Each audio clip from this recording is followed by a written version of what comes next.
The Senate Judiciary Committee got its chance to grill Attorney General Merrick Garland on Wednesday. Garland, once a Supreme Court nominee, was asked about protests outside the homes of conservative Supreme Court justices last summer following the release of a draft version of the opinion that overturned Roe v. Wade. We sent more than 70 U.S. Marshals for this purpose. Those marshals' priority is protection of the lives of the justices and their families. Also following that Supreme Court leak, an increase in attacks on pro-life pregnancy centers. The DOJ has charged more than 20 people with attacking abortion clinics, but only 2 for attacking pro-life centers. Fox's David Spunt. Deputies in Florida arrest a man they say fatally shot his teenage daughter and 3 other people Wednesday in Canaveral Groves. 36-year-old Domenico Gigante faces 4 counts of first-degree murder. Some say Alaska's Iditarod may have seen its better days. The world's most famous sled dog race is already off to a rough start this year. Only 33 mushers will take part in the ceremonial start of the race on Saturday. That's the smallest field ever. The light turnout is raising concerns about the future of the race through nearly 1,000 miles of Alaska's wilderness. But Iditarod CEO Bob Klitzkie says if you believe that, you're barking up the wrong tree. He says the race's financial health is good and payouts should be a little higher this year. Tom Rigotti, Fox News. The U.S. Postal Service plans to buy more than 9,000 Ford electric vans and 14,000 charging stations as part of its switch moving its fleet to electric vehicles, and charging stations will be installed at several postal facilities starting this summer. Stocks edged lower on the first day of the month after stronger than expected manufacturing data. Investors worry that will keep the Federal Reserve on its path of raising interest rates. I'm Carmen Roberts, and this is Fox News.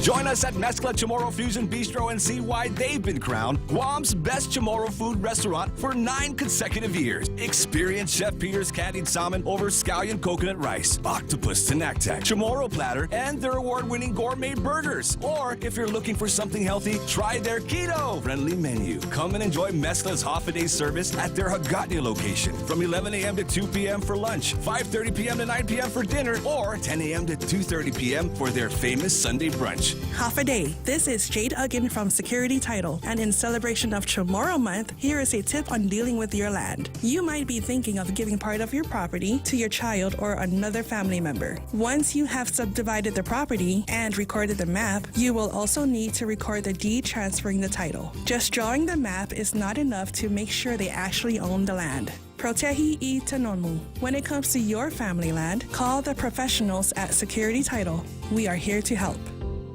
Listen to The Point anytime, anywhere on Odyssey. Odyssey is your new audio home for all the music, news, sports, and podcasts that matter to you. Find your favorite stations like The Point and discover more. Music stations, local and trusted news sources, sports talk and team coverage, plus today's biggest podcasts. Find it all on the Odyssey app. AUDACY.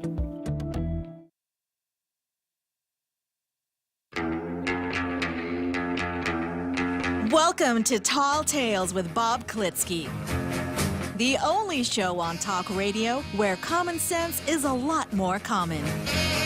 Phone lines are now open at 888-TALK. That's 888-8255. And now, The Point proudly brings you Tall Tales with Senator Bob Klitzkie. A well-regulated militia being necessary to the security of a free state, the right of the people to keep and bear arms shall not be infringed. A good way to start a show, Jose. I agree. Yeah, so we'll go from there right straight to Jemmy Cotney. And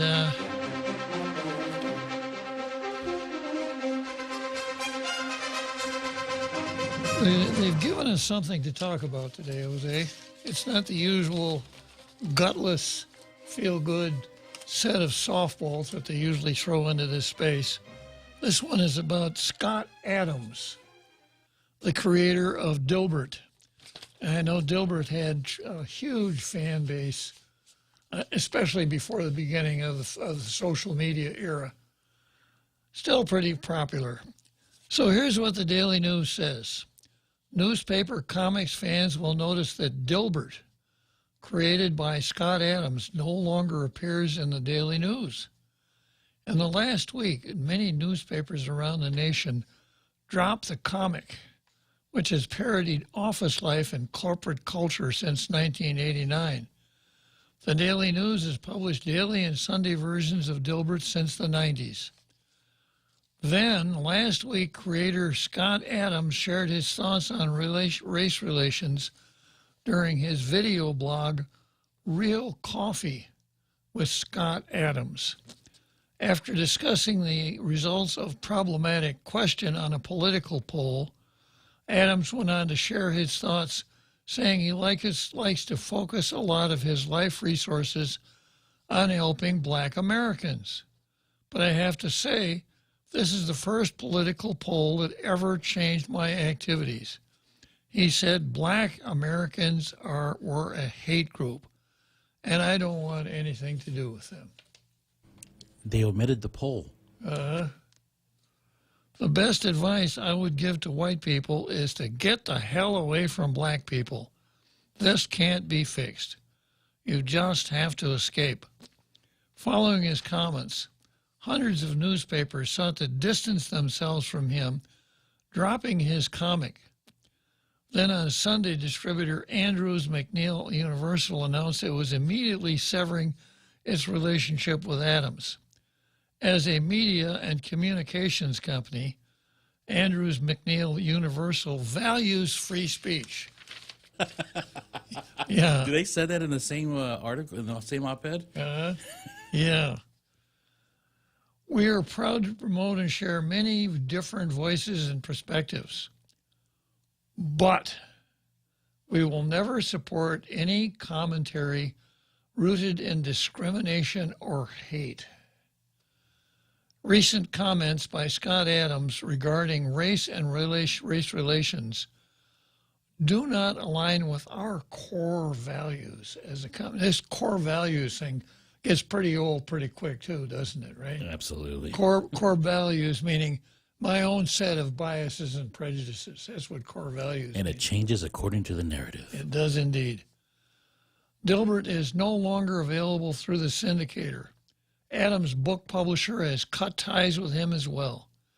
It's a newspaper, the Daily News, values a variety of opinions and perspectives, so long as they conform to the narrative on everything large and small, right on down to the color of rice. They value all perspectives, right? We believe that a newspaper should be a marketplace of ideas, where ideas are shared and crafted, and the best will be embraced and cultivated by the community. The environment should be one of respect and understanding. We have replaced Dilbert with the Brevity comic strip, which will run daily. Okay, now, Jose, I know you got pretty deep into this. I'm aware of what the issues were. I didn't watch the video. I know you did. And there was a survey. Can you give us a quick rundown on what the survey held? The survey was from Rasmussen. And let me pull it up here because I just took a snippet of what Rasmussen had put on Twitter. And it asked about race relations among the different racial groups, black, white, etc. And that's what Scott Adams was referring to. It's okay to be white, according to Black Americans only. There was a 53% agree, 26 disagree, 21% not sure. And there are other... Hold on. Yeah. So 26% of Black Americans say it's not okay to be white. It's not okay to be white. Okay, go ahead. Now, Rasmussen wasn't canceled for the poll. Even though that seems like a kind of a racial statement to say. But so among his conversation or his talk on his podcast, it's a monologue pretty much. He said his remarks as they had put it there. But he went on to say to say that it was all hyperbole. It was about if they can be this frank in a poll and it's okay to be this racial, why can't he do the same thing? And he proved the point. And I'm not saying that he proved the point eloquently because it was cringeworthy to listen to, but it was the exact same mirror image of what is being touted as a narrative today. We play the Hope Cristobal show every Monday. And if that can't get her canceled, nothing should be canceled. It's as racist as it gets. As it gets. Whatever side you're on or whatever you believe in, the same exact template was that Scott Adams used, and it wasn't a rhetoric that was angry. It was a rhetoric of, okay, if this is how they feel about us, and I've done a lot of things for this group, then the best thing for us to do is just not be around them. If we're that dangerous or that scary or we're not okay. But I think the bigger narrative here, and this points to systemic racism, is that Scott Adams was, and probably still is, a Trump supporter. Or he might be not a Trump supporter anymore, but he was during his presidency. And that is his biggest crime. Kiss of death. Absolutely. Yeah, well, as I read it, I thought that there was something, that he had something, a plan that wasn't exactly clear. I don't think this is the end of Scott Adams. No, it's not. And they're saying that he did this intentionally, perhaps, because he wanted to monetize his own strip Dilbert on his own website. And he has the subscriptions. He doesn't need it. He's a millionaire. Yeah. But it's just funny. What they also admitted from the PDN editorial, because I don't think the PDN editorial even knows what they're talking about here, they're just regurgitating stuff given to them, is that he was quoting Don Lemon, saying when Don Lemon, who is an African-American CNN news person, had quoted that when he lived in a black neighborhood and then moved to a white neighborhood, he felt safer in the white neighborhood than he did in the black neighborhood. Whoa. But they don't say that about Don Lemon, and they don't say that that's what Scott Adams prefaced, because it doesn't go with the narrative of canceling him. Yeah. And I also got a kick out of the Daily News. Basically said we can't get it anymore. It's not being distributed anymore. Yeah, they replaced it because the syndicator took it away from them. Yeah, so the judgment that the Daily News displayed here was zero. They didn't make any kind of call. They had no choice. They had no part in the choice or the decision, including those hundreds of newspapers. It was the syndication that took it out, not their decisions. Exactly. But the Daily News wanted to play the game. You know, we really like freedom of speech, and that's what we're about. A marketplace, all of the right words. But you know, we draw the line. So we draw the line too. We draw it right where our distributor just draws the line. And we're too busy to look into the matter. All I did was do clicks, and I read the New York Times piece on this. I read a couple other media pieces on it. Everything that you do from Google is a disparaging opinion on it. But when you go to the actual video and go to other commentary and even the follow-up interview with Scott Adams, you're like, it's a whole different context. Sure. Not that anybody has to give it, you know, in this day and age, but because of who Scott Adams, or because of the color of his skin, he has to give that. And I know people out there that are on the other side of the coin from us that still listen to the show are probably going, see, that show is racist and they've got Jose also and he's colonized. No, I just read with an open mind first and don't listen to the narrative initially. Yeah. Well, you know, a few days ago, I read that piece by Dennis Prager about Judeo-Christian values.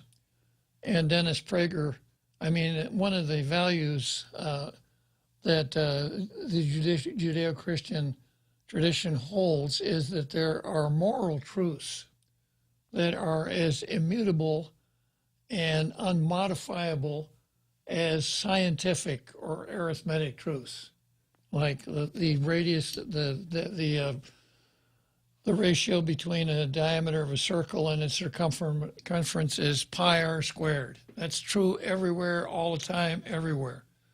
And I think one of the immutable truths that the Judeo-Christian tradition would hold is that racism is always bad, no matter how admirable the ostensible purpose of it is. It always leads to crappy results. But of course, the Daily News had to also point out that everybody else was doing it, so why should they be any different, right? Going along with the crowd.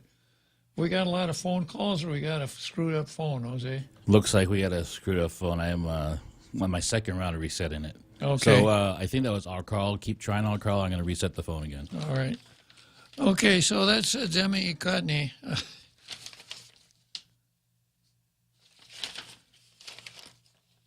As a newspaper, the Daily News values a variety of opinions and perspectives.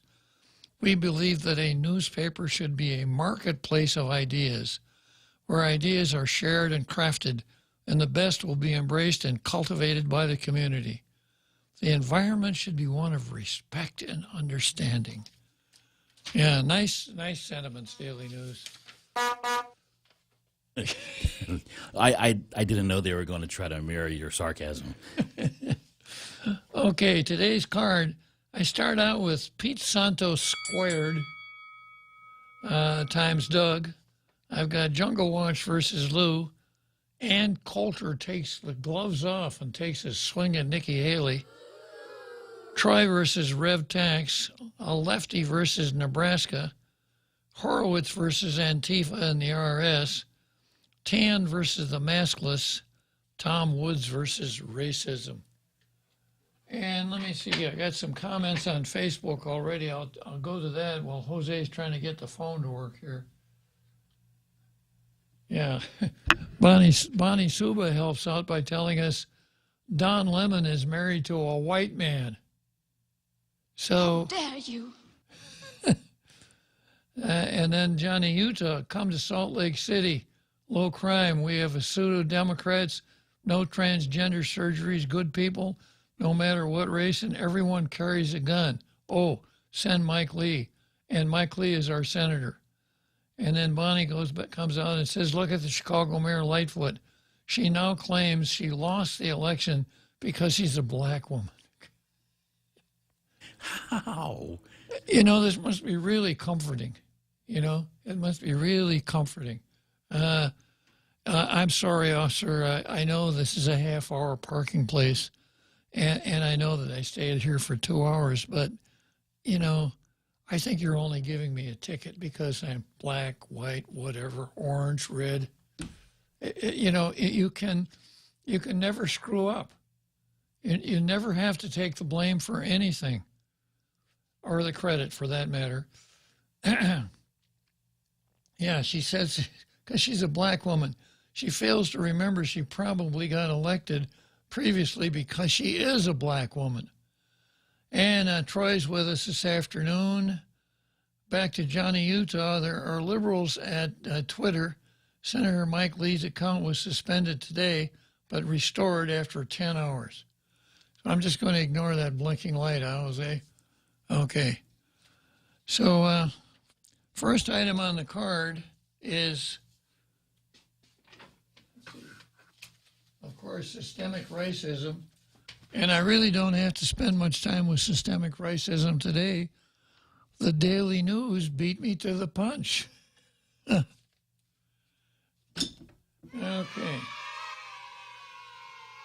And then as far as Pete Santos versus Doug, this is something that I got out of the Post today.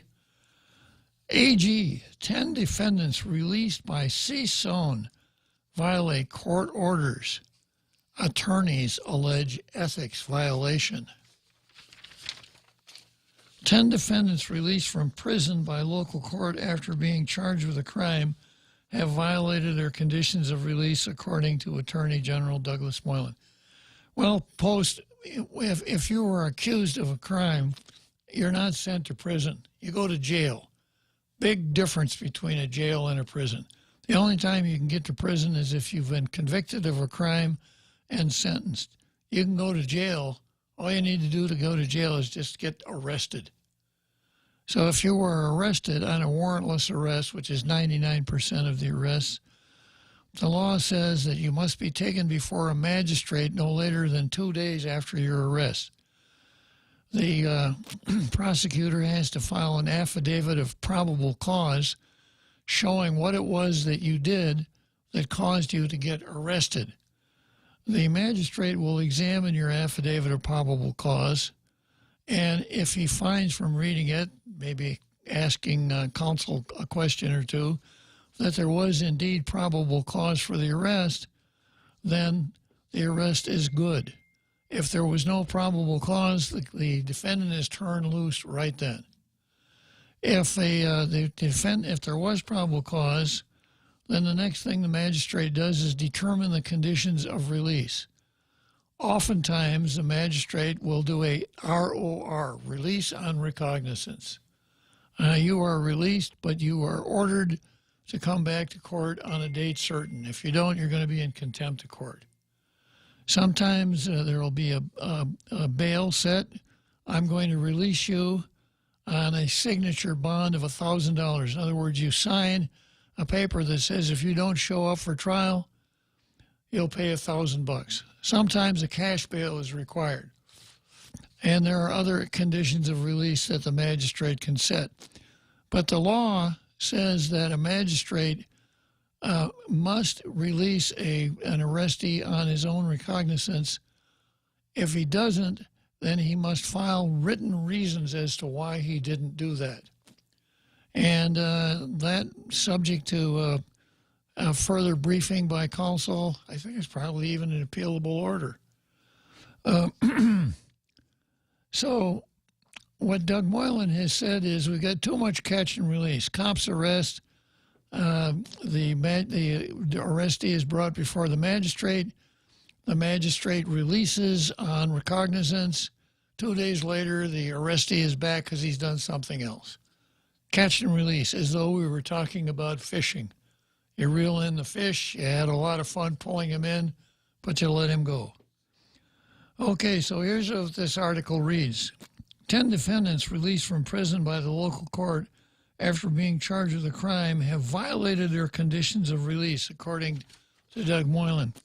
Since the beginning of Moylan's second term as the elected Attorney General, in January, he instructed prosecutors to argue to keep defendants confined at the Department of Corrections. Well, not exactly. On cash bail rather than release them on personal recognizance bonds. 2 months after the new practice started, Moylan stated in a press release Tuesday that 10 individuals released by Magistrate Benjamin Sisson have violated conditions of their release. Of the 10 persons who violated Sisson's release orders, 2 of them allegedly committed another crime, harassment and burglary, arguably creating more crime victims, stated Moylan. Attached to the release was a list of the defendants who violated conditions such as refraining from consuming drugs, failing to check in with probation, and it's not probation. The only time you get to be on probation is after you have pled guilty. So in the probation division of the courts, there's a section called pretrial services. And it's pretrial services, it's at pretrial services that people pending trial are to check in. According to Moylan, there is a need to stop the catch, release, and reoffend cycle by continuing to ask judges to incarcerate defendants or set bail that will actually protect the community, ensure compliance with release orders. Following the release of the report, 2 defense attorneys said they believe Moylan committed ethical violations by using the media to influence a judge's decision. That's clear that that's what's happening here, but what's more egregious is that he's misrepresenting what took place and what is taking place and what continues to take place in the magistrate's hearings, said Attorney Peter Santos from the alternate public defender, who explained, quote, political rhetoric and, quote, false information was given to judges by prosecutors arguing for incarceration of defendants. According to Post files, Sisson eventually told prosecutors he would not be considering the documents. I guess Doug didn't take that too well. So he comes up with this press release that sounds so one-sided. He's not telling you what's really going on or what's really happening. And so he's trying to play things out in the court of public opinion, Santos said, adding the press release undermines the court and the adjudicating process by going to the press. Santos confirmed he intended to file an ethics violation with the judiciary, which will be confidential, but that he had not done so as of Wednesday. This would be the same Peter Santos that was going to run for Washington delegate, and the same Peter Santos that was going to run for Attorney General. Are you saying he's repeating something? Yeah, yeah, he's going to file an ethics file, but he hasn't done so yet. Stephen Hattori, executive director of the Public Defender Service Corporation, also told the Daily Post that Moylan's statistics are incomplete. They do not mention the 100 or so clients who were released and complying with their conditions.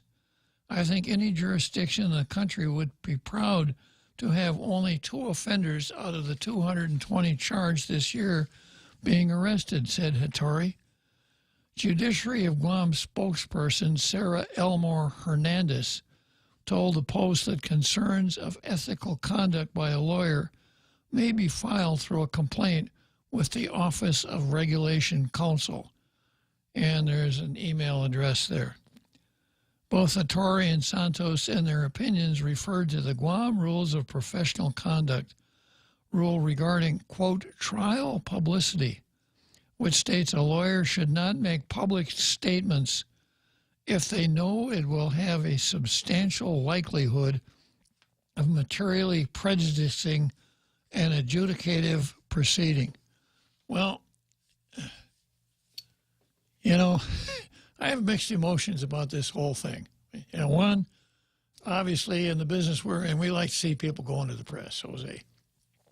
And if there is rule number 1 here on Tall Tales, in order for it to make the grade on Tall Tales, it's got to be good talk radio.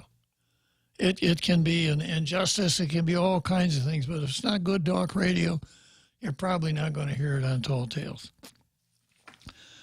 Second,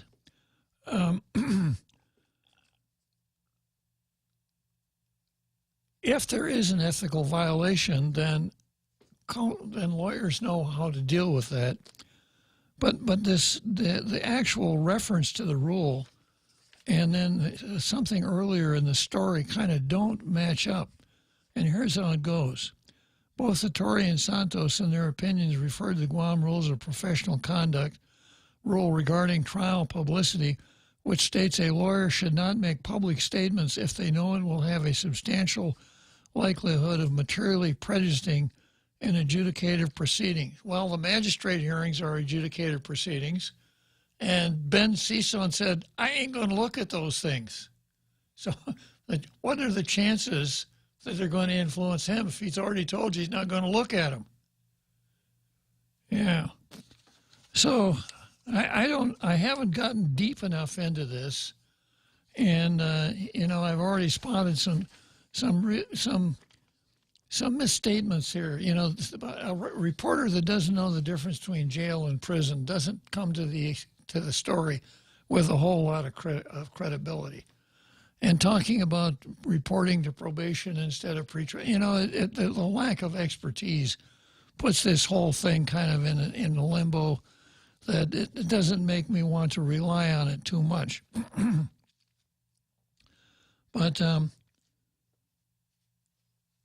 if these things are going on and the newspaper is not reporting on them unless somebody like Moylan comes along and shoots off his mouth, how does this work out? If we do have a judge who is, or a magistrate who is soft on crime, on criminals, how do we find out about that without going out there and sitting through every single magistrate hearing ourselves? So, given everything that's in this article here, and then going on, Moylan said the 2 exceptions cited were if information was public record and if there exists the likelihood of substantial harm to an individual or to the public interest. So, you know, this is not what lawyers refer to as black letter law. So the accusation of the ethics violation is that it was unethical to talk about public record?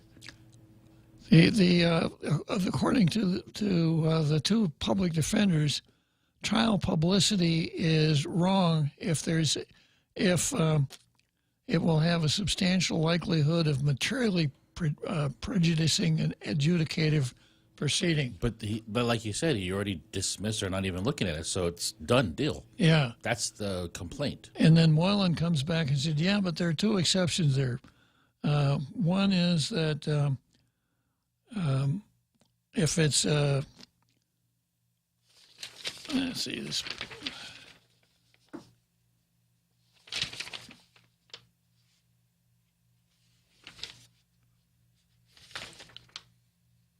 Yeah, if the information is a public record, or if there's a likelihood of substantial harm to an individual or to the public interest. Now, Moylan has been saying literally from the get-go that what he refers to catch and release is detrimental to the public interest. That's his raison d'etre. Where's Frenchie when we really need him? Let's take a short break and we'll come back here and wrap up with Repeat versus Welcome Doug. to Tall Tales with Bob Klitzkie.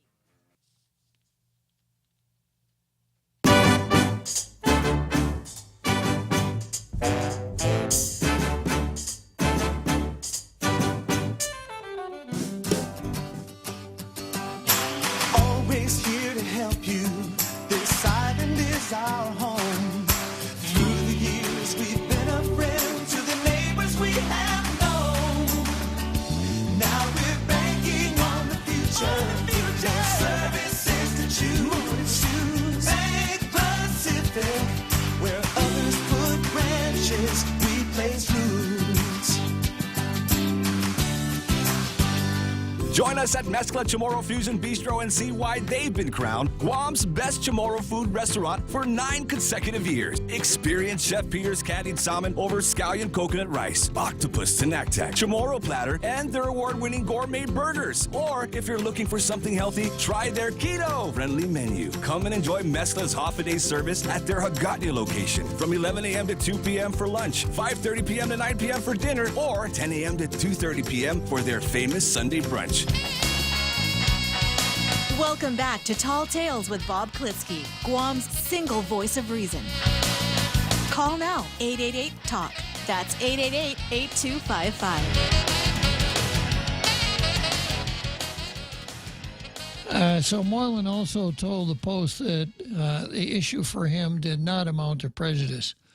And here's a quote. The Attorney General represents the public, the people of Guam, and has a duty to speak to the administration of justice and to the harm to the community. So I suppose one could say that there's something to argue about here. It's not, at least in Moylan's view, it's not a matter of black letter law with respect to the Code of Professional Conduct. Now, we have a gentleman named Pete Santos Squared who has some strong feelings on this. Did we get the phones fixed, Jose? So the phones are working. 888-671-8888-TALK, and we'll give Repeat a chance to say whatever he wants to. We'll even let him say it twice, Jose. Okay, next item on the card is Jungle Watch versus Lou.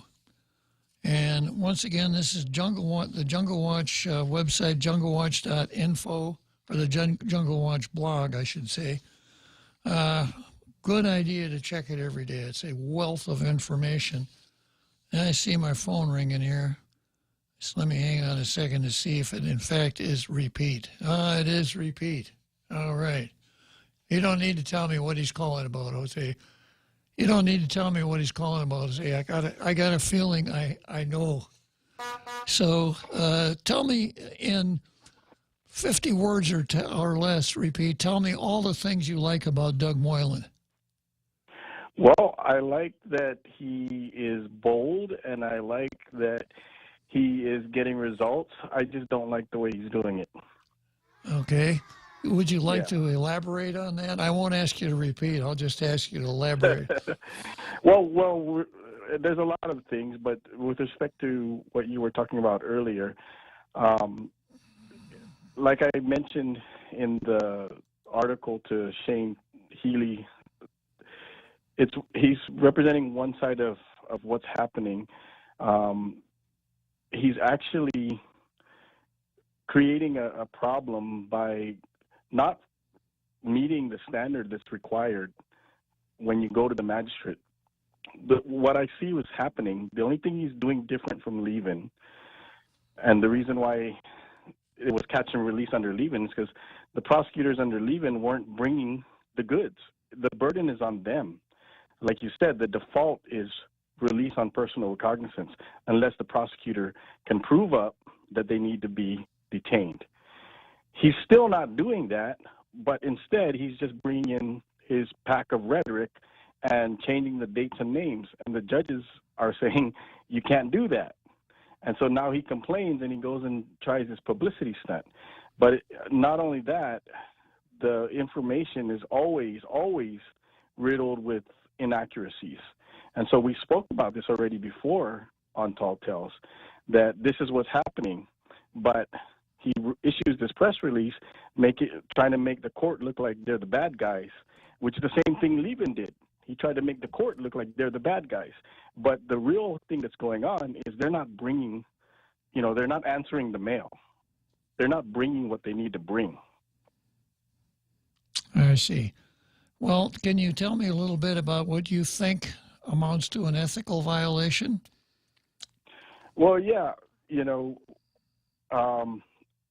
this one's a little bit sui generis because he is the Attorney General, and we are talking about a magistrate's hearing, but it's not just one particular hearing. I know the rule is fashioned for a trial, but it's also more broad than that. And in this situation, he's talking about the magistrate hearings in general. And he's trying to utilize the court of public opinion to put pressure, I guess, on the court to, give him what he wants. But the court has already told him, we can't just give you what you want. You got to answer the mail. You got to bring the goods. And if you don't have the goods, then our hands are tied. We have to side with the defendant. And he's not bringing the goods, or his prosecutors are not bringing the goods. And so that's what's happening. But he wants to turn around and yell and scream like, oh, my God, the courts are so bad. They're so messed up. They're just releasing everybody. But he's the one that's, maybe he's too dense to realize that he's not doing what he needs to do. And my problem is you don't go to the media and lie to the media and lie to the public about what's happening to try to pressure the court to do what you want them to do. That's not how our justice system works, Uncle Bob. Yeah, well, tell me, get a little bit more into the ethical violation if you can. Yeah, so, the rule says that you cannot use the media to try to influence a adjudicative process, right, or proceeding rather. All the past cases dealt with a specific proceeding, but like I said, the reason why this is a little bit different, sui generis, is that he's trying to influence the whole proceeding, the actual magistrate hearings in general. So it's not just one particular magistrate hearing that he's trying to influence, but he's trying to influence all of them. And so that's the ethical violation. Our rules don't always fit exactly to the facts, or the facts don't always fit exactly to the rule. And so this would, if I do file the complaint, would have to be looked at and decided whether or not it's improper under the rules, and maybe they need to make a new rule, or modify the rule to fit this situation. And that's just how our law evolves, right? When new set of facts come up that are almost on point but not quite on point, we could either interpret the rules to address the issue or change the rules to address the issue if we don't believe the rules addresses the issues. And he's no stranger to this. There's a law on Guam that had to be made the last time he was the AG because he locked out Alicia Limtiaco from coming into the office until 12 o'clock the day she was sworn in. And so the legislature, right after he left office, passed the Doug Moylan law that said, you know, if you're the outgoing AG, you can't do that. You have to allow the incoming AG to do a transition. And so he was actually the benefactor of the rule that he created because of his misconduct from the last time he was the AG. You know, I remember Alicia being sworn in on at midnight on the day that her right to the office arrived, and I suspect that because she wanted to avoid any kind of a showdown at 8 o'clock in the morning. But it wasn't midnight of the day that she was to assume office. It was midnight of the day before. But anyhow, that's an interesting but kind of inconsequential detail. So let's back up from a minute here, and let's look at it as though like average citizens that don't understand how the judicial process works, how magistrate hearings work, etc. Although the number of people that in that situation are probably not as great as they used to be because they've got tall tales now to bring them up to speed on all this stuff, right, Pete? But, yes. but and they got their notebooks handy. Exactly, their Law and Order notebooks, right, Jose? Yeah. So how is the public actually supposed to get a handle on what goes on at these magistrate hearings? Obviously, the newspaper is not going to cover them unless it's something really out of the ordinary. So right, but that's assuming, Uncle Bob, that what Doug Moylan is saying is true. But you know, he's accusing the magistrate of basically not doing their job when he's the one not doing his job and is getting mad at the magistrate for doing their job. Okay, so we're really talking about two different things then, right? One thing we're talking about is inaccurate information, and then two is going public in an attempt to influence a magistrate in a judicial proceeding. Not the same thing. Right. So right, but he's purporting to whistleblow, but the problem is that he's not telling the truth about what he's whistleblowing about. So, but to answer your question, how is the public supposed to know about this? Of course, someone has to whistleblow. Someone has to make noise. Someone has to bring it to light.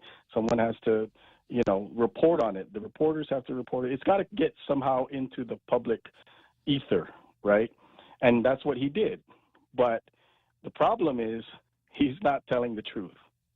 So, assuming that, let's then look at it as though he were telling the truth, then he has not committed an ethical violation? It would still be an ethical violation, but, you know, there are other ways to remedy that problem, and that would be to file a complaint against the judge. Okay. Anything else on this subject, Repeat? No, it's just I admire Doug for his ability to grab headlines, but I just don't like his ability to twist and lie to the public. You're not so bad at grabbing headlines yourself, Repeat. Yeah, but I try to be honest and intelligent about what I say and do, and you know. You must have that's the difference. You try to be honest and intelligent. You must have a role model. You know, I do. He's kind of a tall guy. He's a former Marine, but I don't hold that. I mean, he's a Marine, but I don't hold that against him. Okay, Repeat. Thanks a lot for calling in and giving us a little perspective on this matter. Appreciate it. All right. Thanks, Uncle Bob. So long. So there you go. I tend to go with Doug on this one. I would apply maybe the New York Times versus Sullivan type thinking here, that there has to be some space, a little maneuvering room here when you're making statements to the press about public affairs, etc., especially about the judiciary, when you understand that the judiciary is not an open book. You know, the judiciary is the only branch of the government that wears its secret proceedings like a badge. Juries deliberate in secret. Appellate courts don't let you in on the discussions they're having on their decisions, etc. The thought processes of magistrates when they release someone on recognizance are not made public. It's the other way around. If you don't release on recognizance, then the magistrate has to write up his reasons. But if he does, if he says, okay, you come back on such and such a date, he doesn't have to go into why he's doing it. So the the potential for the public not understanding what's going on and perhaps arriving at wrong conclusions is great. The public not understanding what's going on and arriving at correct conclusions might be even a little greater. Okay, next item on the card is Jungle Watch versus our governor. Let's take a short break and we'll come back to Jungle Watch. For your safety and convenience, please listen to this message. Heavy haul transports for the new Ukadu power plant are occurring almost daily and will continue for the next few months. We encourage you to use alternate routes to avoid traffic delays. Alternate routes, project information, and live tracking are available at poweronthemove.org. Follow us on Facebook and Instagram and subscribe to receive Guam PDN text alerts. Doosan Ukadu Power and Doosan Enterability thank you for your patience and support.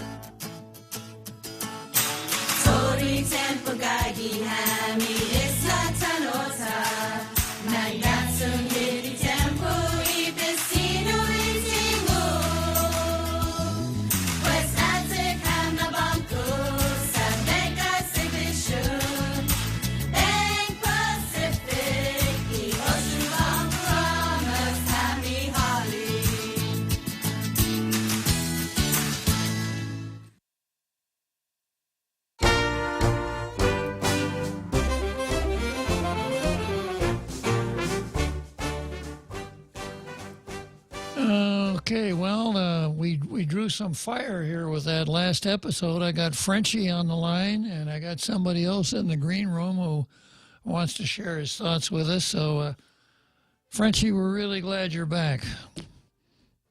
Well, hello, Robert. How are you? I'm doing great, Frenchie. Good. Yeah, I wanted to talk about Pete and Doug. I'm under the impression that Pete wants to have his cake and also eat it. I heard the same arguments when I was still back home, except it was early in the morning instead of in the afternoon. But basically, what Pete is doing is a reverse accusatory, which is, to explain it to our listeners, is when somebody accuses their opponent of the sins they are themselves guilty of. And we can see that a lot with the DOJ in D.C. right now, and with the Democrats accusing the Republicans of doing the things that they themselves do. And, you cannot... Pete has basically been doing what he's accusing Doug of doing for the last 6 months as a public defender, by feeding us all kind of stories about the court and what the previous attorney general was doing or not doing. And it is the same thing. So, what, like the mayor of Mariso would say, what's good for the goose is good for the gander. Immortal words, if there ever were. Immortal words, yeah. And it is quite interesting to see. I'm afraid this is becoming a personal feud for Pete. And maybe he needs to take a little bit of distance from that. And, I was looking at the article this morning. I look at both the arguments, and I can understand both sides' frustrations. But at the same time, the public has been extremely frustrated over the last 4 years about seeing those revolving doors being applied to people that keep on breaking the conditions of their release. and sometimes even committing other crime while they are on release. So the fact that the Attorney General brings that to the attention of the general public is not a bad thing. I understand the judge may not be very happy about it. If I was the judge, I probably would not be. But you know, in a way, it's a public service to let us know what's going on behind the scene. And even though the courts are open, few of us have the time to go and see what's happening behind the doors. So I want to keep on watching this, but you know, right now my impression is that Pete is making it very personal, and he's being very public himself and bringing issues that could be considered also as exactly what he's accusing Doug of doing. So, you know, we need to remain very open-minded about this, but at the same time, we need to also tone down the rhetoric. Doug has only been in power for a little less than 2 months, and he has a mess to clean up, and how he is going to go about it will make his administration successful or not. And right now, we're not even 100 days, and we're seeing all those accusations flying, which I personally think are not done in good faith. So that's my point of view. Well, thank you, Frenchie. You added something to the show here today. Thanks again. So, you know, I wonder if people hope that Doug can be successful. I certainly do. And if Doug has faults, and he does, and I've pointed some out here on the show, when I do, I have to ask myself, well, is there something I can do to help Doug? Because I want him to be successful. Not for him, but for me and for you and everybody else. Because the less crime there is in a community, the better we're going to like living in this community. Okay, I did pick up something really interesting in the Facebook comment here. Pete has criticized Doug for not being the sharpest knife in the drawer, the brightest bulb in the chandelier, and so on. But here's what Anna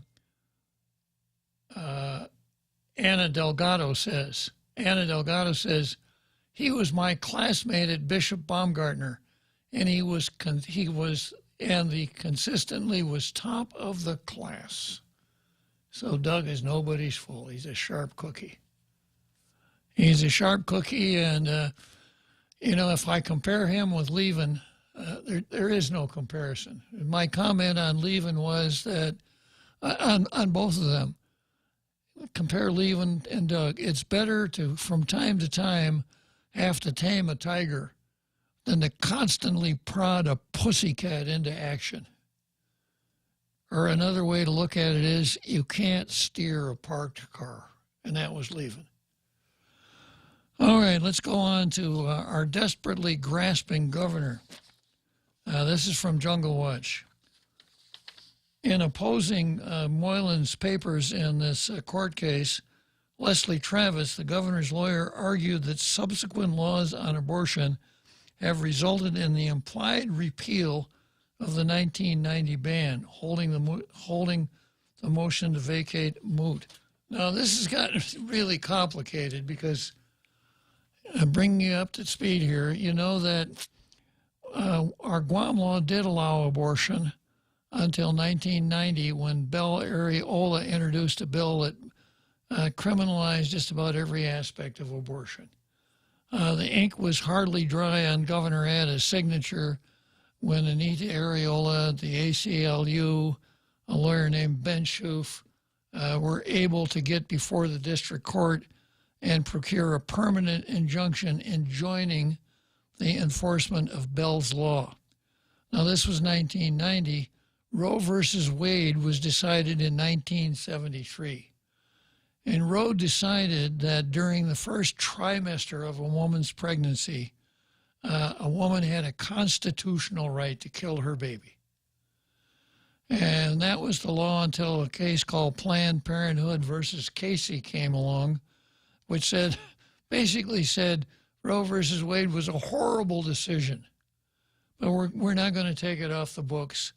We're going to modify it a little bit, because what we're going to do is say, since there is a constitutional right to kill a baby during the first trimester, the state cannot place an undue burden on that woman's constitutional right. So after that, and after Bell's Law was declared unconstitutional, the local anti-abortion folks, primarily involving Tim and Jungle Watch and some mature women, were able to get a half dozen bills enacted here that did not impermissibly impair that so-called constitutional right. That was the Esperanza Project. That was the Esperanza Project, and those laws are still on the books. Now, if you didn't know anything about the law, and if you didn't understand the doctrine of repeal by implication, but if you were, if you'd been around the block more than once, this is how you would look at it. Let's say we're talking about no parking signs, right? And let's say that you parked in front of your house every day of your life for the first 40 years of your life. But then the city came along and put up a no parking sign in front of your house. So you figured, well, I can't park there. I guess I better park somewhere else. So you parked across the street, right? Because you couldn't park there. All right, we'll come back to the no parking sign right after the big halftime show.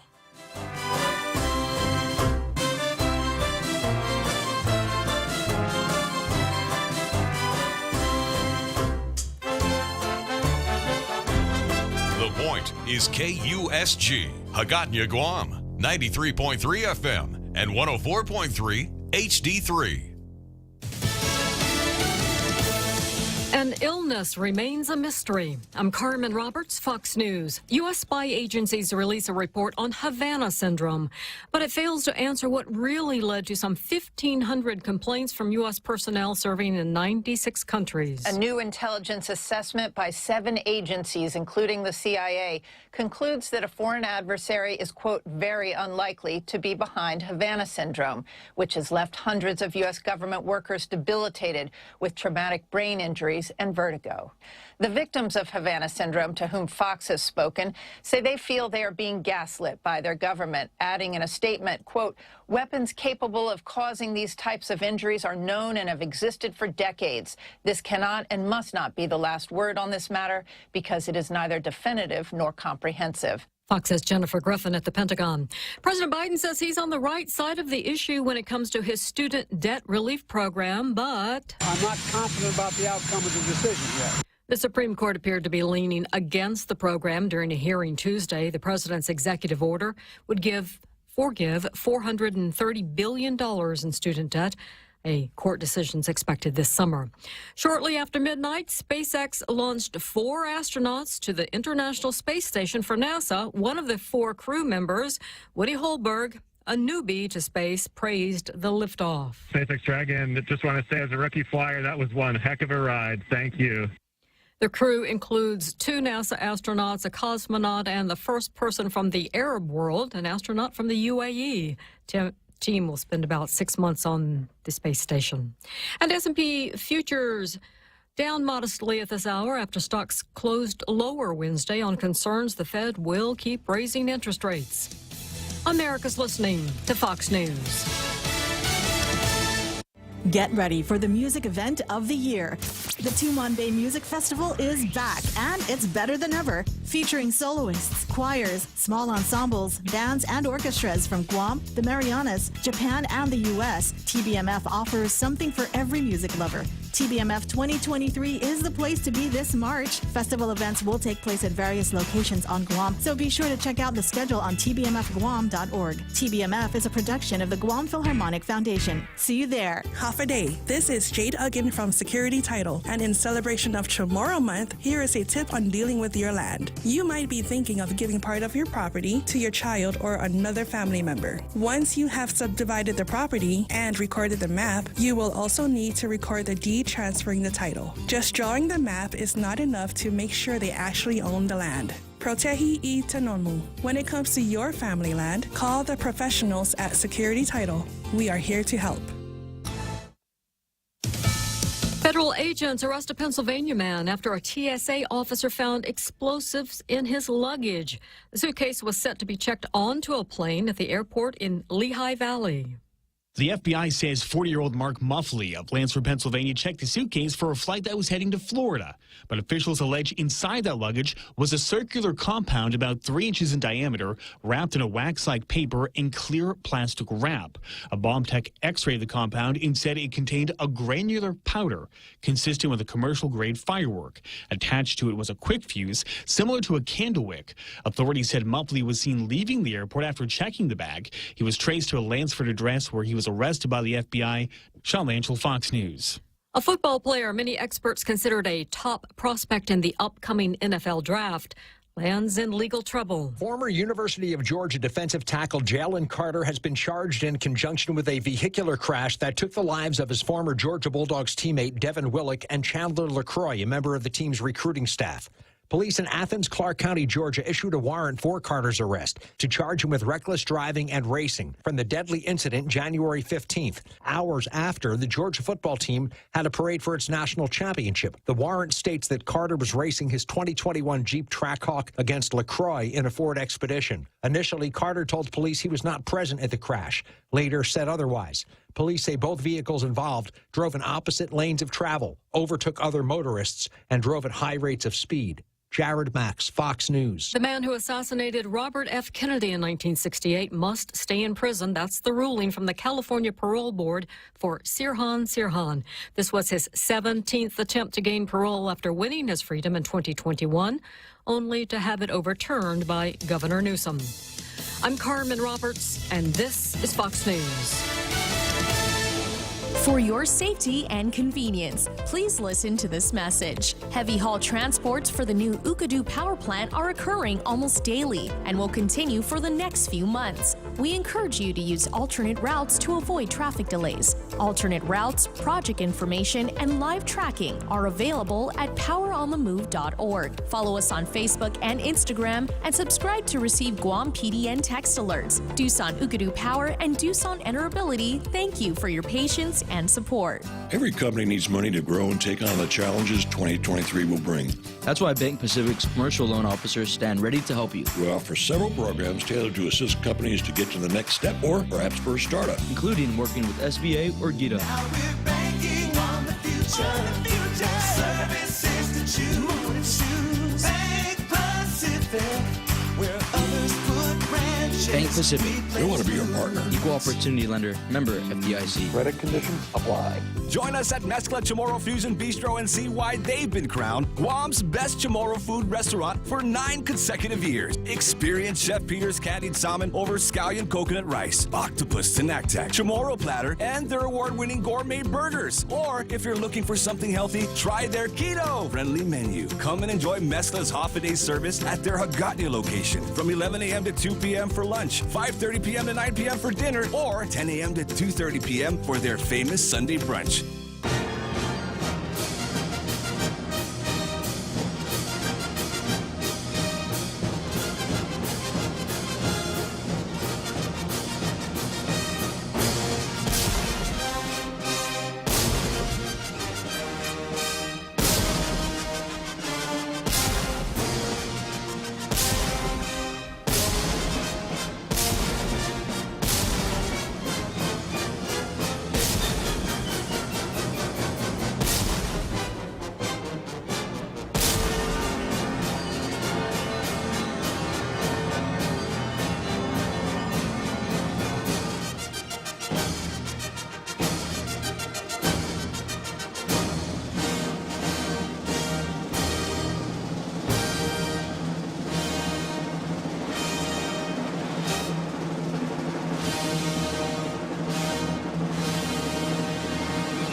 So here we are. You know, there are a couple of things on Tall Tales you can bank on every day, Jose.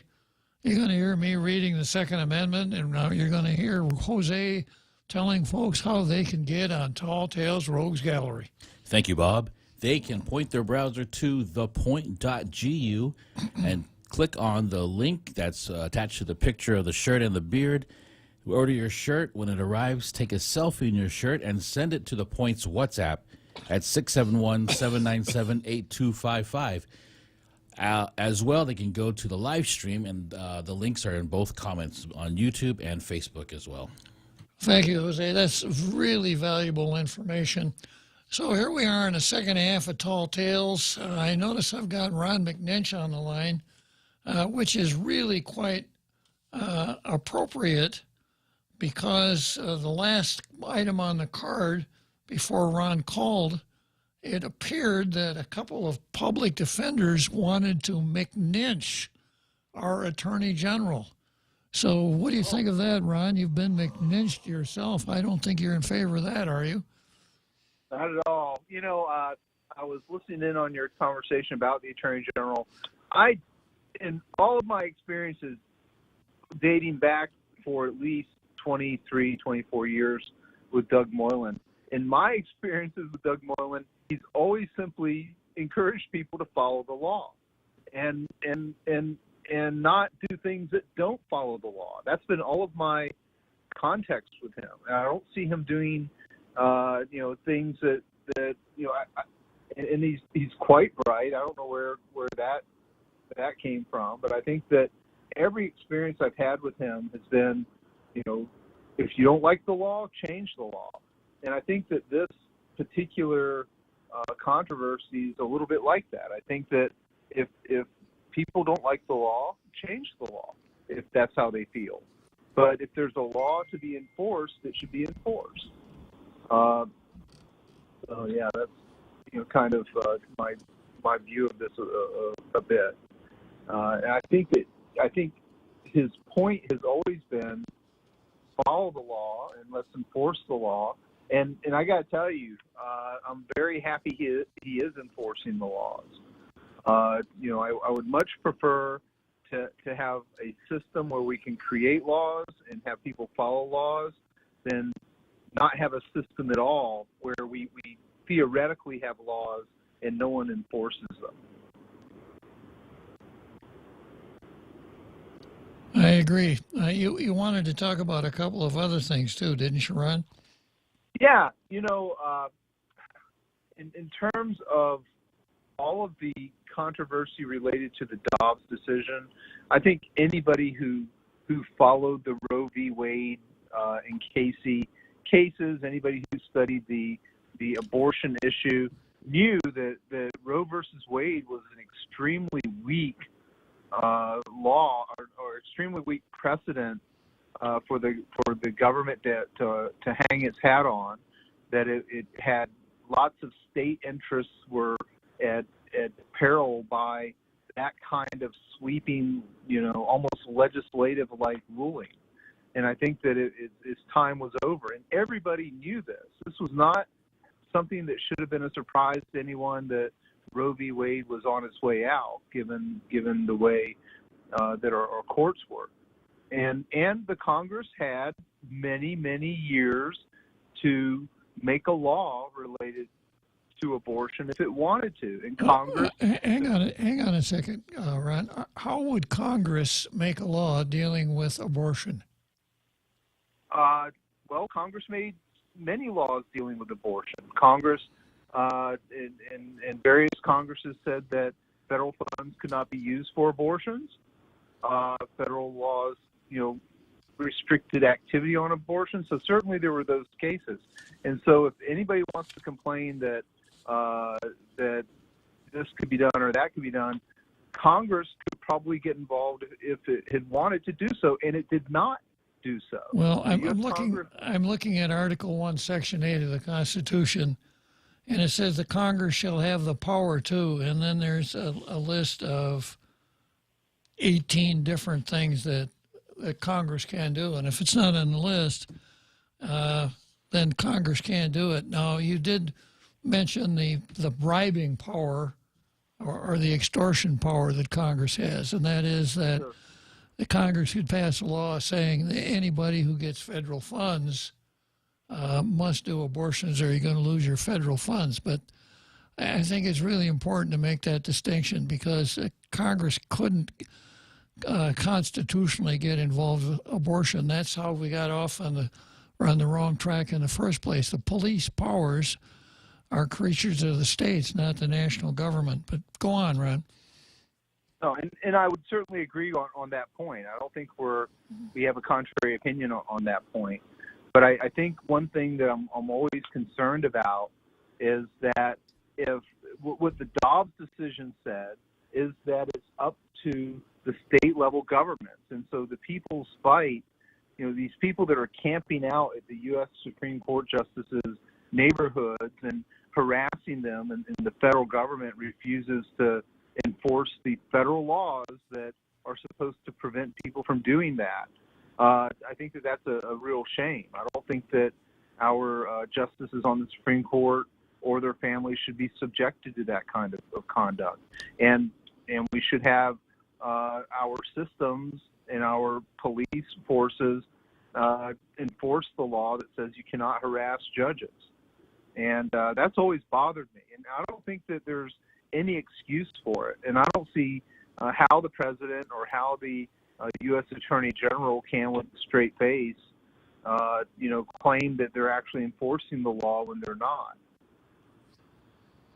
Understood. But, you always have a lot of good things to talk about, Judge. Well, thanks a lot. Thanks for calling, Ron. Hey, I'm looking forward to seeing your picture up there in the Rogues Gallery. Every day I hear just talk about how to do it, and I never write it down. I got to check y'all's website and see if you all got instructions, because I have to write it down on doing it. Thepoint.gu. You can't go wrong. You'd add a lot to Rogues Gallery, Ron. Okay. I hope I wouldn't scare your business away, sir. I don't think you would. Thanks for calling, Ron. Ron McNinch, guarding public officials from being McNinched. Okay, so I was about to start this article from Jungle Watch, Desperately Grasping Governor. And here's how it goes. In opposing Moylan, Leslie Travis, the governor's lawyer, argued that subsequent laws on abortion have resulted in the implied repeal of the 1990 ban, holding the motion to vacate moot. So I'm giving you this example. It's close, but not quite. So let's say that I parked my car in front of my house for 20 years. And then one day the city comes along and puts a no parking sign in front of my house. So I don't park there anymore. I park across the street instead. And that lasts for 20 years. And then the city comes along and takes down the no parking sign. So what do? The next day I park my car in front of my house again, and a cop gives me a ticket. And I say, why did you give me a ticket? And he said, well, when you started parking across the street, you abandoned this parking place. You don't have a right to this anymore. And I say, the only reason I parked across the street was because I couldn't park here. Same thing. Yeah. So during the time that Roe was on the books, after Casey came along, everybody who was paying any attention, the Esperanza Project, Tim, et cetera, knew that in essence, the law could make it harder to get an abortion, provided that an undue burden was not placed on a woman's exercising her constitutional right to kill her baby during the first trimester. So the local laws changed. For instance, partial birth abortion was outlawed. I'll get to that later on Tim's article. The record keeping was improved. Minors had to have parental consent, things like that. Things that obviously no one would have spent any time on at all had Bell's Law been in place, had abortion been illegal. So here's how it goes. No media stories thus far have identified which subsequent laws on abortion have resulted in the implied repeal of the 1990 ban. However, the Supreme Court order does. The governor is asking whether Women's Reproductive Health Information Act of 2012, the Partial Birth Abortion Act of 2009, and the enactment of several statutory sites here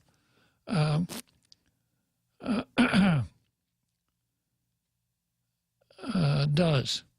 The governor's argument is because these laws do not ban abortion but continue to allow it under certain circumstances, these laws resulted in the implied repeal of the 1990 ban. Now, I've used this example for an implied repeal before. Let's say that we have a statute on the books that says that on the first Monday in January of every even-numbered year, the legislature shall call the first session of the legislature shall occur. And let's say that legislature is sworn in, and then they pass a law that says on the second Monday of every year, etc. And they don't repeal the first law. Well, which one controls? The latter in time controls. So when two laws are in apparent conflict, the latter in time controls, even if there's no repeal in the latter in time. And that's what repeal by implication means. That's not what you got with the Esperanza Project laws. These laws were placed on the books as though Roe and Casey were still a law. Going on, none of these three laws address the legality of abortion, which is why the governor relies on the word, quote, implied. The Women's Reproductive Health Act, Informed Consent for Abortion, and the four reference sections of law relative to parental consent for abortion did not prescribe or limit abortion access, but only required the distribution of information and normal medical consent. The partial birth abortion ban sought only to ban a particularly heinous and gruesome abortion procedure, which found its precedent in a Supreme Court case called Gonzalez versus Carhart, a 2007 case, as well as the federal partial birth abortion ban of 2003. For the governor to hold that abortion cannot be outlawed in Guam pursuant to 2134 because subsequent laws would be the same as the court in Dobbs saying, well, we can't reverse Dobbs, we can't reverse Roe because federal partial birth abortion act of 2003, other than banning a particular procedure, still allowed for abortion generally. It just doesn't make sense, Jose. The analogy is absurd, and so is the governor's desperate grasping for a reason to keep killing babies, mostly Chamorro babies. And then Tim sets out the graphic again, the bar graph. And there are, if you start out from the bottom, there are 182 white abortions, 47 black, 347 Filipino, 110 other Pacific Islanders, 359 Asian, and 1,502 Chamorro. In other words, the bar for Chamorro abortions is like 4 times longer than the rest, and longer than all the others put together. So let's hear it for Chamorro. Let's hear it for Mes Chamorro. Wouldn't it be nice if during Mes Chamorro no Chamorro babies were killed? And you know, this goes back to my my rant here of a few days ago when I got on Republicans and Democrats who say, well, you know, we're going to see how the court cases come out. Because the figures are now that there are about 5 abortions every month, 5 chemical abortions every month. So every month that you senators who could introduce to ban abortion, to resurrect Bell's Law, every month that goes by, 5 more babies are murdered in the womb. This is not something, this is not a test of your patience. This is not a time to be deferring to the judiciary. This is a time to act. Okay. The Partial Birth Abortion Act of 2009 was the first legislation to address abortion in Guam since 1990. The legislative findings and intent are worth revisiting, and this is copied from the statute. Legislature finds that a moral, medical, and ethical consensus exists that the practice of performing a partial birth abortion is gruesome and inhumane procedure that is never medically necessary and should be prohibited. The passage by the 108th Congress, with the President signing the Federal Partial Birth Abortion Act of 2003 into law, provides a legal direction for Guam to ban partial birth abortions.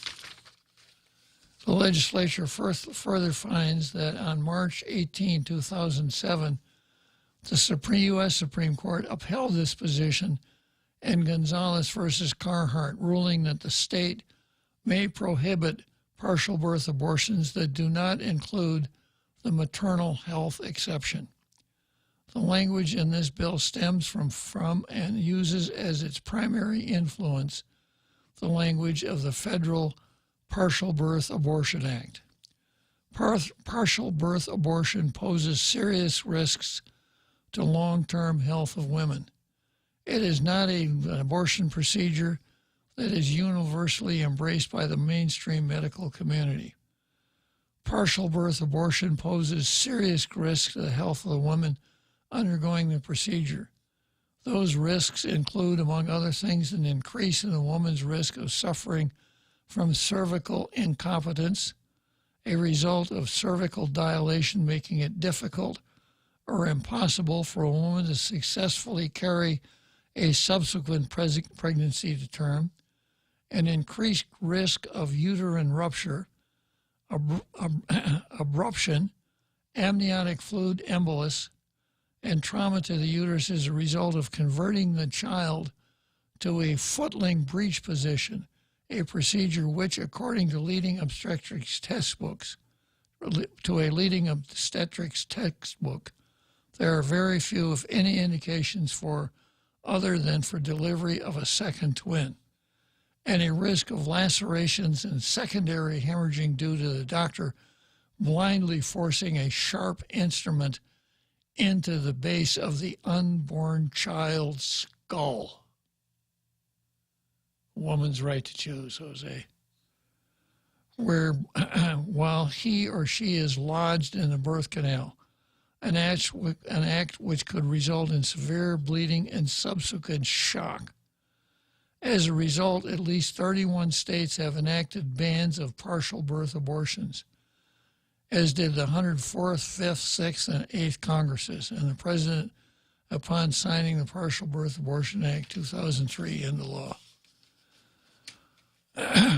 And going on with more of this from the legislative findings, partial birth abortion is disturbingly similar to killing of a newborn infant and blurs the line between infanticide and abortion, which, of course, our governor has no problem with at all. This legislation reinforces the line at birth between abortion and infanticide that the Supreme Court established in Roe v. Wade. The legislation draws a bright line that clearly distinguishes abortion and infanticide, that preserves the integrity of the medical profession and promotes respect for human life. And more of the findings, pretty explicit. And then there's a graphic used by the Esperanza Project in its testimony to the legislature during the public hearing for this bill. What the graphic doesn't show is the child's shock when the physician stabs the child in the back of the skull, then tears a hole in the skull large enough to insert a vacuum tube to suck the child's brains out. Just exercising her right. Exactly, yeah. Woman's right to bodily autonomy. It's her body. She can do with it what she wants, yeah. So, yeah, you know, I understand the doctrine of repeal by implication, but it's really a stretch. to say something like the partial birth abortion ban at a time when Roe versus Wade established a constitutional right to abortion implicitly repeals Bell's law. So once again, Tim lays it out very clearly and very logically, something that we can't always depend on the judiciary to do. Well, there's also the, and I don't know how much it impacts the implied repeal, but it's a certain circumstance where it was rendered unenforceable because it was unconstitutional. So it's a different kind of designation, or it doesn't matter? Because the law you used as an example of the dates, there's one in the book and it just changed the date. But this one just almost as if it was in limbo, right? Mm-hmm. So it wasn't an implied repeal. It was just other laws were created. Exactly. Yeah. And of course, the Supreme Court is, I'm wrong there. It's a district court. We've got 3 cases pending. Let me explain that again. We've got a case that's before the Ninth, that's been argued before the Ninth Circuit dealing with chemical abortion. We have Doug Moylan's case at the District Court of Guam to dissolve the injunction prohibiting the enforcement of Bell's law. And then the Supreme Court, of course, couldn't be left out, so they want to do a declaratory judgment, basically showing that the governor is pretty good at forum shopping. I think she thinks she's going to get a better deal out of that than out of the federal judiciary. But yeah, it just stands to reason if the Supreme Court says you have a constitutional right to abortion, and then it comes along and says, but states can have an impact on that law so long as it does not provide, it does not create an undue burden on the constitutional right, well, the states are going to do that. And to say that that's a repeal by implication when, in a sense, the Supreme Court said, yeah, we're not going to do away with it, but you can do this, folks. Just don't create that undue burden. Okay, next item on the card is Ann Coulter versus Nikki Haley. We're going to head for Wrigley Field first, Jose.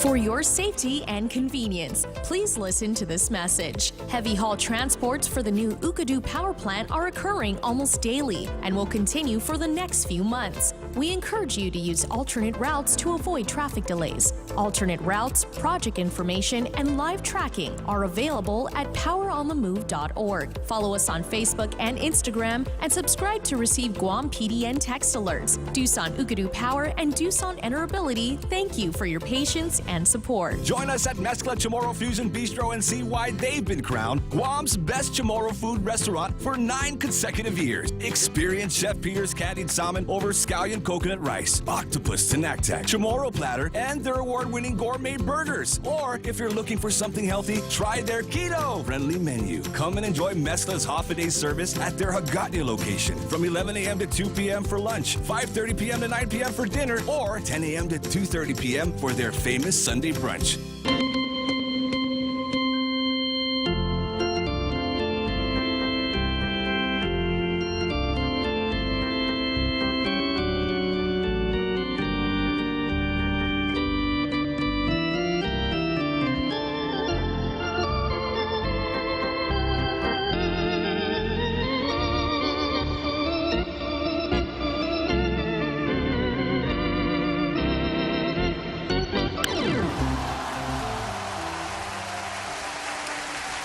So here we are at Wrigley Field in Chicago, and who do I see wandering around in the center field bleachers, Jose? None other than another Joe. Probably wondering why there's no merry-go-round in center field at Wrigley Field. So another Joe wants to know, when is the injunction appeal being heard? And the answer is, we don't know if there'll be an injunction appeal, another Joe, because the matter is before the trial court right now, and the judge has not ruled on Doug's motion to dissolve the injunction. Yeah, But so you're saying no timeline can be determined. We don't even know if there will be an appeal. If once the trial court rules, then the losing party has the option of taking an appeal. If the losing party doesn't want to take an appeal, there's no appeal. Does the court of, what do you call it, public opinion, does it have any influence on this? There seem to be people who keep bringing up that, this is going to be so unfair. They're going to, take the woman who is seeking abortion to court, or she's going to get in trouble. And I think the idea is there's still an interest to amend this law so that the focus is on the abortion providers and not on the woman who is in fear for this reason or that reason or the other reason, and won't bring it up because she might get in trouble for having looked into seeking an abortion. So, there is an interest, if any good senator in the 37th legislature would entertain it, to amend the law. I don't know if it's premature to say something like this. You listen to Tall Tales. You know it's not premature. It's too late.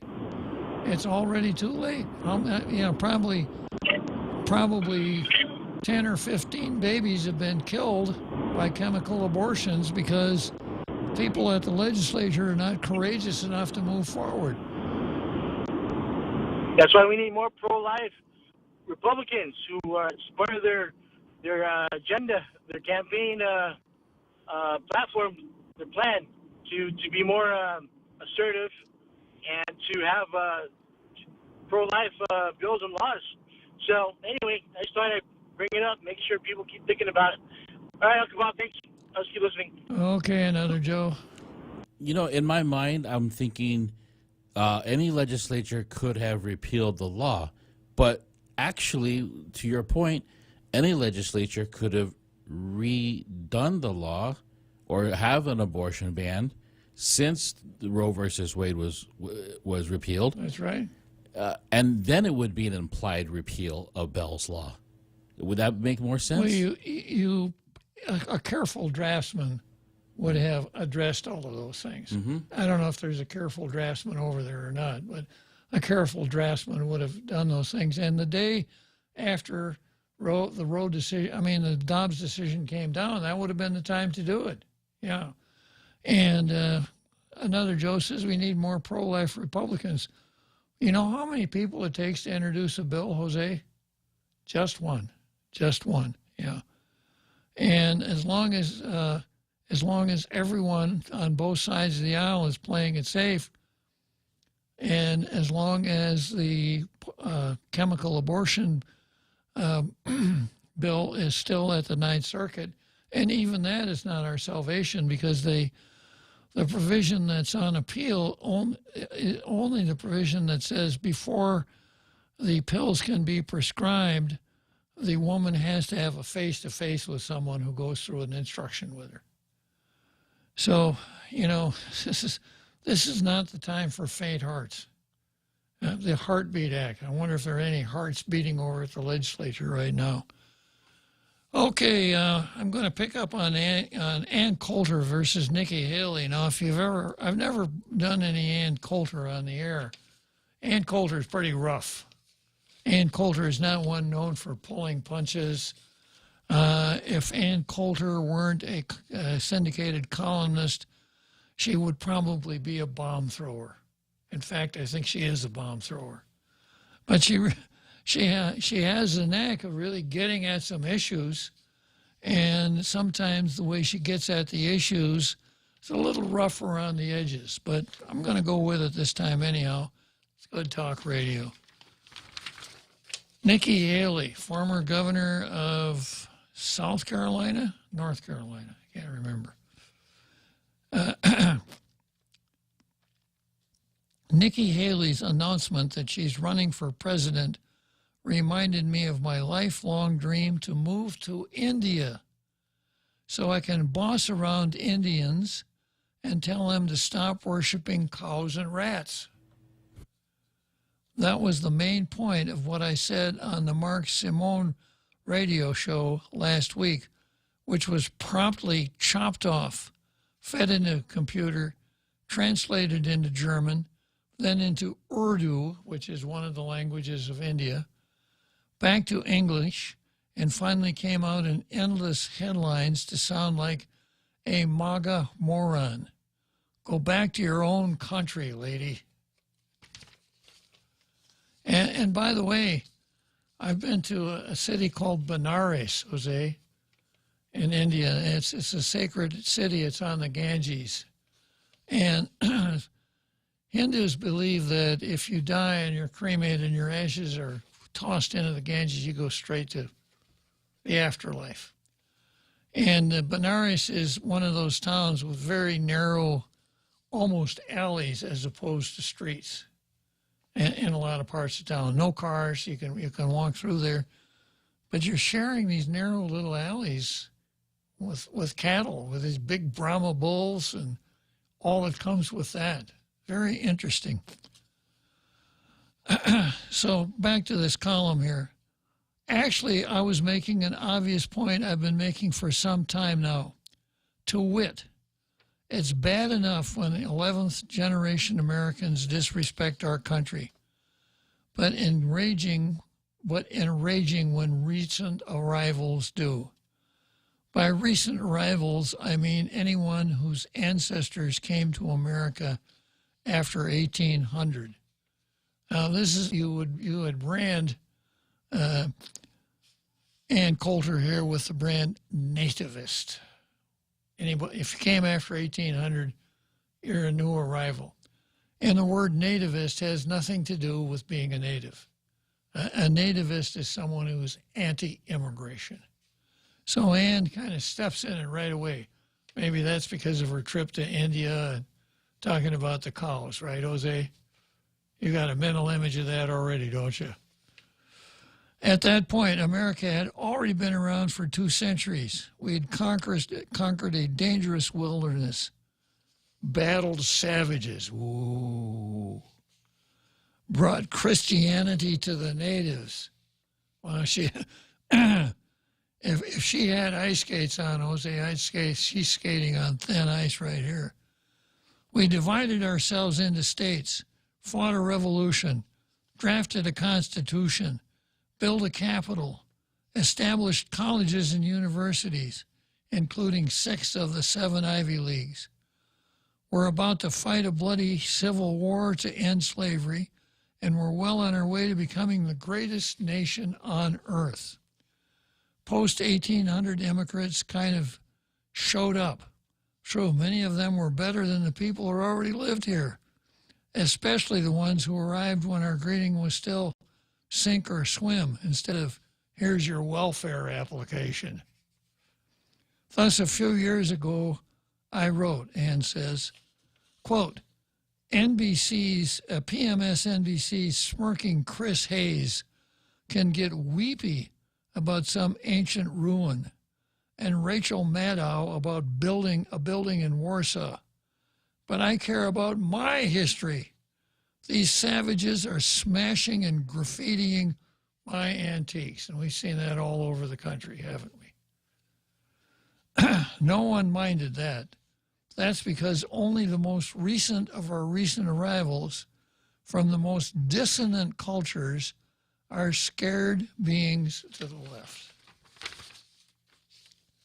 Sacred cows? As Bill Clinton's director of the census once said, maybe it's about time the Western majority do some assimilation of its own. One of those better-than-us recent arrivals was Louis Brandeis, born to Jewish immigrants from Central Europe. He went on to become a Supreme Court justice and have a university named after him. And there are those who will tell you the greatest justice. Forget about Oliver Wendell Holmes. We had Louis Brandeis. This is what Brandeis said in 1915 on a day called Americanization Day about the process of becoming American. Quote, however, his great outward conformity, the immigrant is not Americanized unless his interests and affections have become deeply rooted here. And we properly demand of the immigrant even more than this. He must be brought into complete harmony with our ideals and aspirations and cooperate with us for their attainment. Only when this has been done will he possess the national consciousness of an American. 1915. If he said that today, canceled. There'd be an impeachment petition circulating in the Senate. A big part of that harmony is understanding the amazing way this country dealt with the losers of our two major national conflicts, the wars with the Indians and the Civil War. We should be on our knees thanking God both those wars came out the way they did, or today America would be a backward third world hellhole. Both the Indians and Confederates were part of a bygone culture, mostly illiterate, unable to manufacture anything much less feed and clothe a transcontinental nation of more than 300 million people. Thanks to the superior culture and technology of Protestant New England and the Midwest, the Confederates and Indians never really stood a chance. Boy, she's just really laying it out here, isn't she? But they fought banshees, and we fought like banshees, and we honor them for their breathtaking courage and nobility. Every macho thing in America is, or was, until about 5 minutes ago, named after either American Indians or Confederates, such as the Apache and Comanche attack helicopters, the Braves, the Redskins, the Indians, Fort Benning, Fort Bragg, Fort Gordon, Fort A.P. Hill, Fort Hood, Fort Lee, Fort Pickett, Fort Polk, Fort Rucker, and on and on. All those guys were Confederate generals. Union General William Tecumseh Sherman got his middle name from a Shawnee warrior chief admired by his father. Paratroopers who jumped into Normandy cut their hair to look like mohawks and shouted, "Geronimo!" as they leapt into the air. And I think they still do that, Jose. Sometimes it seems like everybody in America is boasting about Indian heritage, like Elizabeth Warren, or displaying the rebel flag. See, for instance, Outcast, the Dukes of Hazzard, Leonard Skinner, the tiles in the Times Square subway station honoring former New York Times publisher Adolph Ox, a Southerner with strong ties to the Confederacy, according to Civil War historian David Jacko. Can I just point out something? Yeah. Many people don't know who Outkast is. Okay. It is a duo rapper group from Atlanta, both African Americans. Oh, okay. And they are proud of their Southern heritage. And I know it's not classy or sexy to talk about the Confederate flag, but the way they're talking about it now is really not the way I learned about it when I was a kid in Georgia. Went from Hawaii to Georgia and learned about the Confederacy a different way. But it just to point out that Outcast, they're not white people she's talking about. All right. And I'm going to stop here for a second and go back to Fort Benning, Fort Bragg, etc. I read a history of Fort Hood. Pretty interesting story. And there was some dissatisfaction in the communities where these bases were built. Took a lot of land, etc. Fort Hood wiped out 6 villages, just like that.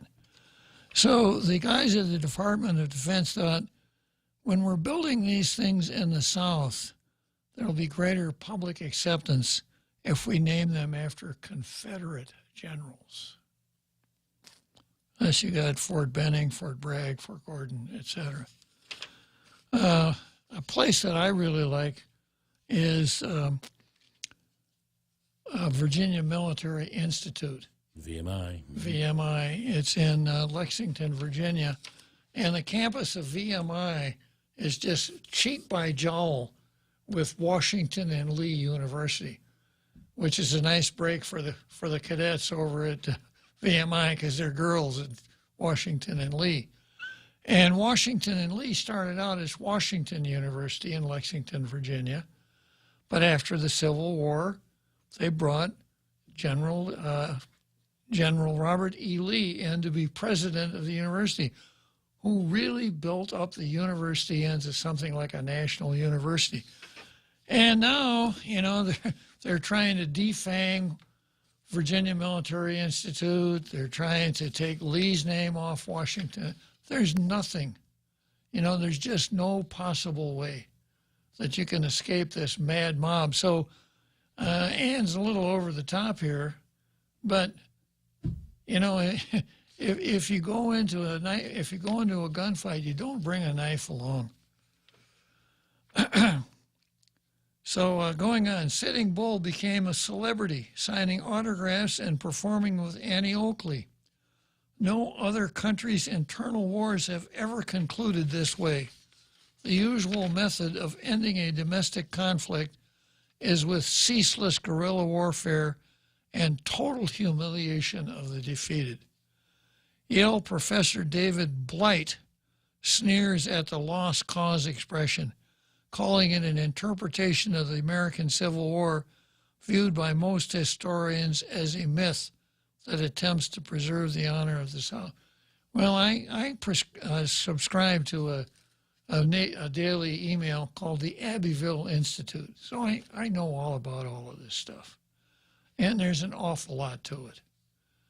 Someday, if I remember, I'll bring in Lincoln's first inaugural address and see what Lincoln actually thought about the Civil War. Let's head for Churchill Downs, and then we'll come back to Ann Coulter.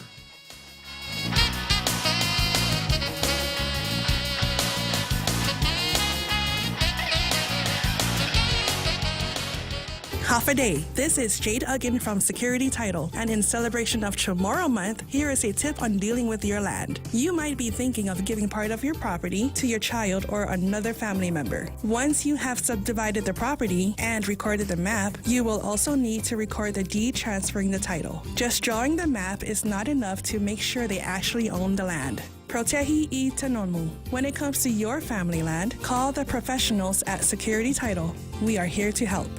Get ready for the music event of the year. The Tumon Bay Music Festival is back, and it's better than ever. Featuring soloists, choirs, small ensembles, bands, and orchestras from Guam, the Marianas, Japan, and the U.S., TBMF offers something for every music lover. TBMF 2023 is the place to be this March. Festival events will take place at various locations on Guam, so be sure to check out the schedule on tbmfguam.org. TBMF is a production of the Guam Philharmonic Foundation. See you there.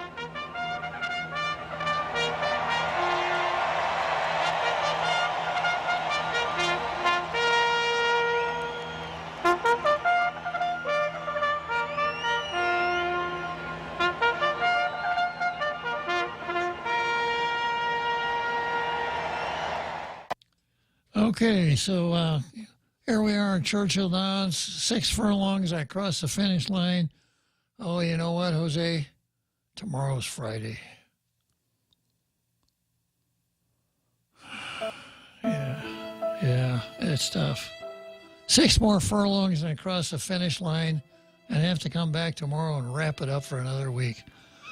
Going back to Ann Coulter, Ann says, my ancestors were Union soldiers who fought the Confederates.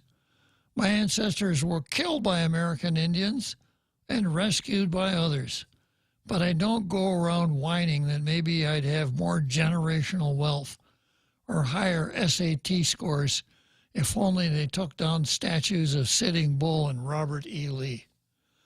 Their history is my country's history, and it's a history to be proud of precisely for how the losers were treated.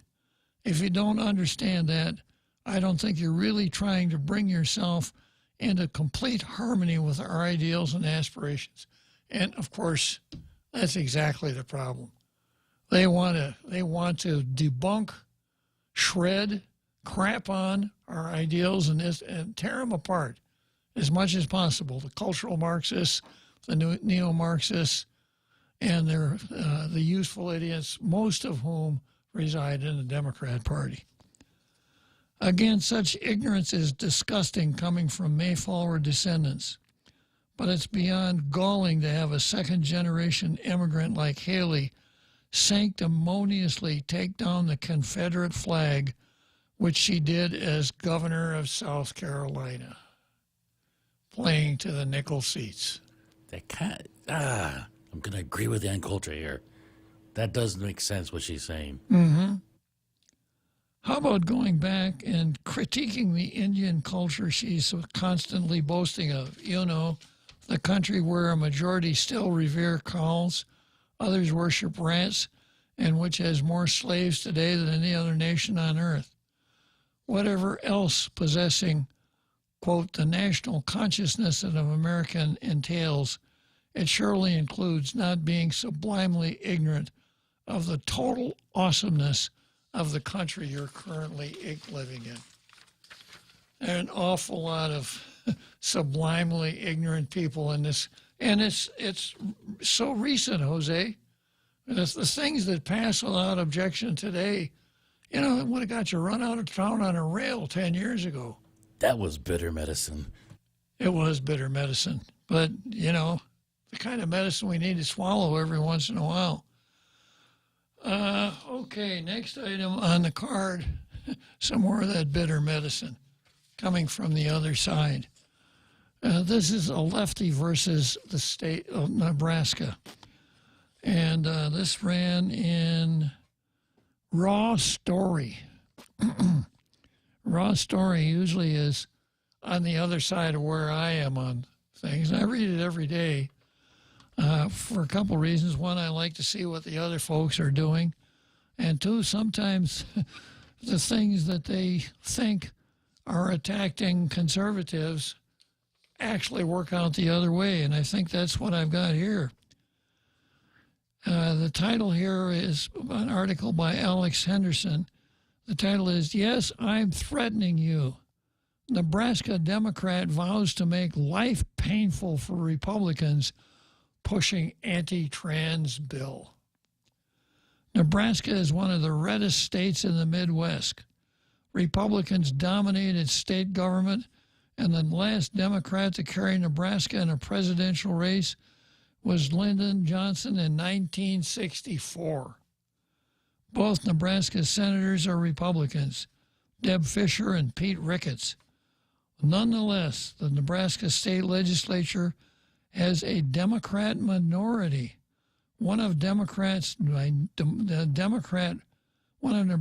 Democrat fighters, according to Esquire's Charles Pearson, is State Senator Michaela Kavanaugh. She is a Democrat fighter. Now listen to how she fights, okay? Kavanaugh, in an article, Kavanaugh Pierce reports in an article published in Esquire, is taking an aggressive stand against a grotesque GOP-sponsored anti-trans bill. Kavanaugh is against it. She's a Democrat. Quote, the legislative year had hardly begun when the new Republican majority advanced the modern conservative wish list, a fetal heartbeat bill, a permitless concealed carry gun bill, and most grotesque of all, Legislative Bill 574, which would forbid healthcare workers from providing gender-affirming care to anyone under 19. Facing this stampede of Fox News hobby horses, Kavanaugh rose during the debate over a property tax bill and explained to the unicameral legislature that she intended to do everything she could to monkey wrench the whole process.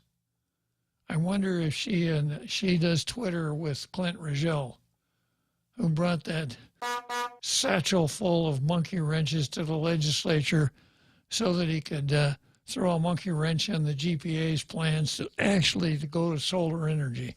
They shop at the same hardware store. Exactly. So she was going to monkey wrench the whole process.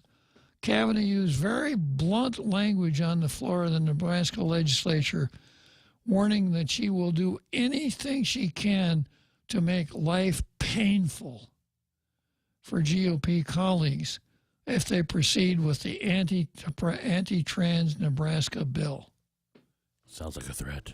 It's going to make things painful for them. If this legislature collectively decides that legislating hate against children is our priority, then I'm going to make it painful for everyone, Kavanaugh warned. Because if you want to inflict pain upon our children, I'm going to inflict pain upon this body. I have nothing but time, and I'm going to use all of it. You cannot stop me. I will not be stopped. If Bill 574 gets an early floor debate and moves forward, it will be very painful for this body. And if people are like, is she threatening us? Let me be clear. Yes, I'm threatening you. Yeah. Okay, I'm threatening you too, Mr. President. Let's go, Brandon.